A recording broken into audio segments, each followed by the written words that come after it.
আসসালামু আলাইকুম ভিউয়ার্স, আপনারা কেমন আছেন? আশা করি সবাই অনেক ভালো আছেন। আজকে আপনাদের নিয়ে আসলাম একটি অটো রিক্সার চার্জার। তো এটি রিপেয়ার করে আপনাদের দেখাবো। তো আশা করি ধৈর্য সহকারে সবাই ভিডিওটি না টেনে সম্পূর্ণ দেখবেন। এই চার্জারের সমস্ত কিছু আজকে আপনাদের বিস্তারিত দেখাবো যে আসলে এর কী সমস্যা। তো তার আগে চলুন আমরা স্ক্রুগুলো খুলে নিই। তো আমার চ্যানেলে নতুন হয়ে থাকলে এখনই সাবস্ক্রাইব করে পাশে থাকা বেল বাটনটি অলে দিয়ে রাখবেন, যাতে করে আমার আপলোড করা ভিডিও সবার আগে আপনার কাছে পৌঁছে যায়। তো দেখতে থাকুন। তো দেখতে পাচ্ছেন আমাদের চার্জারটি খোলা হয়ে গেছে। তো চার্জারের কয়েলটি একদম নড়াচড়া করছে। তো স্ক্রুগুলো খুলে গেছে। তো এটিকে আমরা আগে প্রথমে ওয়াশ করে নেব।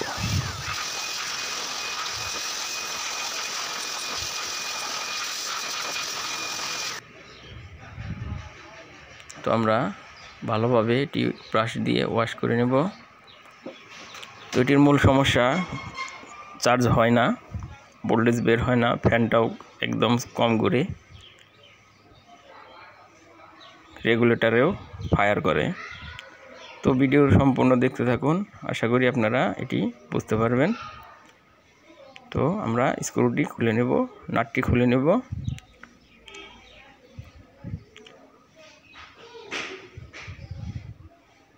তো দেখতে পাচ্ছেন আমরা নাটটি খুলে ফেলেছি। তো দেখতে পাচ্ছেন আমাদের কয়েল কিন্তু দুই জায়গায় পড়ে গেছে। তো এরকম পড়ে গেলে আপনারা কি করবেন? তো ধৈর্য ধরে ভিডিওটি দেখতে থাকুন। তো আমরা ভালোভাবে ওয়াশ করে কয়েলটি ভালোভাবে বার্নিশ করে নেব।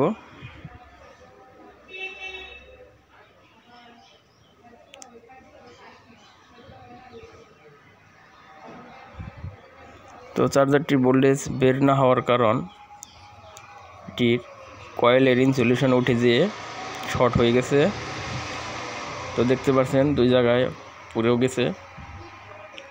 আমরা এটিকে ভালোভাবে বার্নিশ দিয়ে নেব, বার্নিশ দিয়ে ভালোভাবে শুকিয়ে নেব।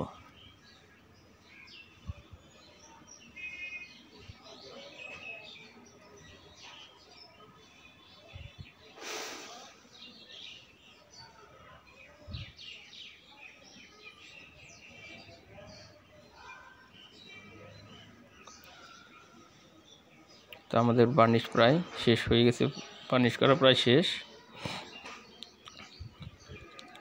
তো আমরা ভালোভাবে শুকিয়ে আবার আগের মতো লাটটি ভালোভাবে মাঝখানে রেখে টাইট করে দেব, যাতে আমাদের কয়েলটি নাড়াচাড়া না করে।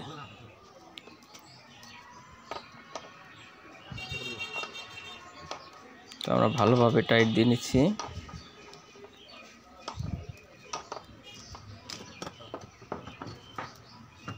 তো দেখতে হবে আবার নাড়াচাড়া করে কিনা। তো এখন আপনাদের ফ্যানটি দেখাবো, যে ফ্যানের ভোল্টেজটি মেপে দেখাচ্ছি।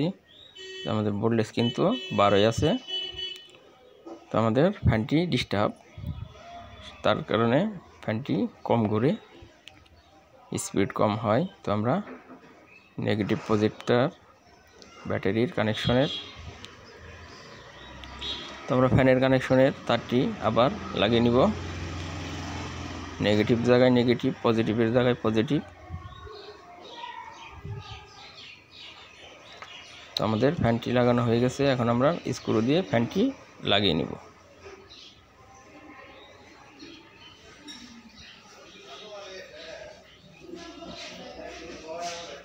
তো দেখতে পাচ্ছেন আমাদের রেগুলেটর, এখন দেখব আমরা রেগুলেটরটি কিন্তু ঘোরালেই ফায়ার করছে। তো দেখতে পাচ্ছেন আপনারা ভালো করে খেয়াল করে দেখবেন। তো দেখতে পাচ্ছেন ফায়ার করে আগুন তুলছে। তো এটিও আপনাদেরকে রিপেয়ার করে দেখাবো।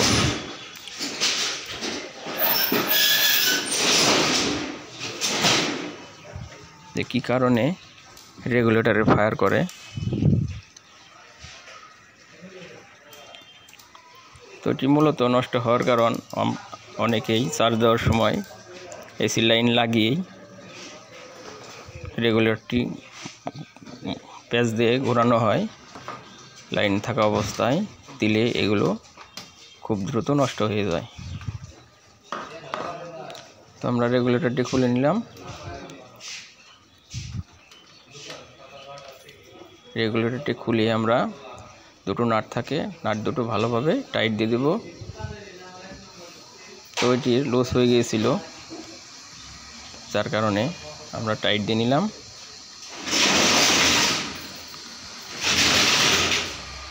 তো আমরা রেগুলেটরের তারের সবটি কানেকশন আবার ভালোভাবে জ্বালা করে নেব। এগুলো লুজ থাকলেই ফায়ার করে এক সময় আগুন ধরে যেতে পারে আগুন ধরে। তো আমরা ভালোভাবে জ্বালা করে নেব।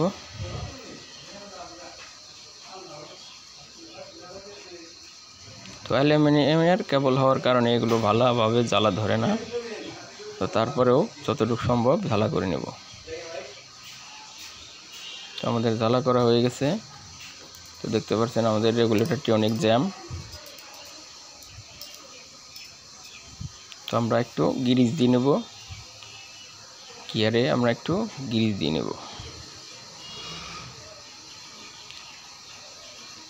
গিরিজ দিয়ে ভালোভাবে একটু ঘুরিয়ে নেব।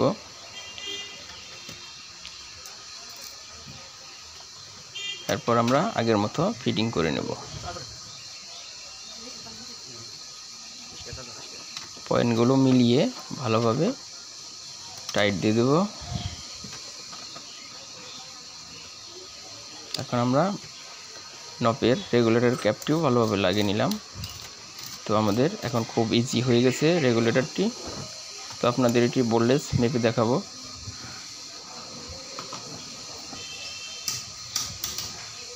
তো দেখতে পাচ্ছেন এখন কিন্তু কোনো ফায়ার করছে না, একদম ইজি আছে। তো আউটপুট বোল্টলেসটি মেপে দেখাচ্ছি।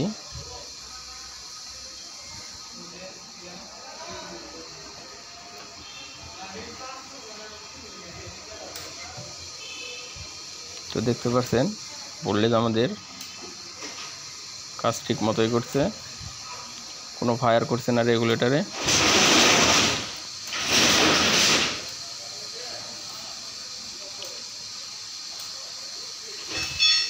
তো আমাদের চার্জারটি মোটামুটি কমপ্লিট হয়ে গেছে।